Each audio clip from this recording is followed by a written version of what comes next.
Indiana's near-total ban on abortion remains on hold tonight. Last-minute legal fights have again stopped the law from taking effect.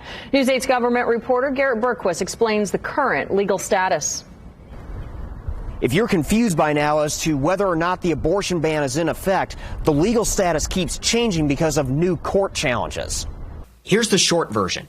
The abortion ban is still not enforceable because the ACLU filed a new petition late Monday. It asks the Indiana Supreme Court to keep the law on hold while the group pursues a new injunction that focuses on the ban's health risks. Essentially, the petition for a hearing hits the pause button once again until the Indiana Supreme Court has the ability to not only review the ACLU's petition, but also the response from Attorney General Todd Rokita. The Indiana Supreme Court in June overturned a trial judge's order that blocked the law on privacy grounds.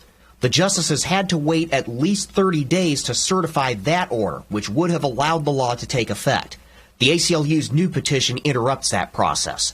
The privacy lawsuit itself still has yet to go to trial. Meanwhile, there is a separate order that blocks the law for people who have a sincere religious objection to it. What constitutes a religious belief? How are providers supposed to know whether a person has a religious belief? And our view is, that's a pretty simple process. You ask them to fill out an affidavit just like you do in any other religious exemption context. The fact is that the status of this law remains unclear. So we're hopeful that the Indiana Supreme Court moves quickly to affirm that this new law is in effect and it can proceed with ending 95% of abortions in our state. Abortion remains legal in Indiana for now up to 20 weeks into pregnancy for any reason.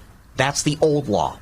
But Planned Parenthood has discontinued abortion services due to the legal uncertainty. And not only are you dealing with the reality of an unplanned pregnancy and all that entails, and potentially serious health risks that follow from that condition, but also you're left in a complete condition of uncertainty.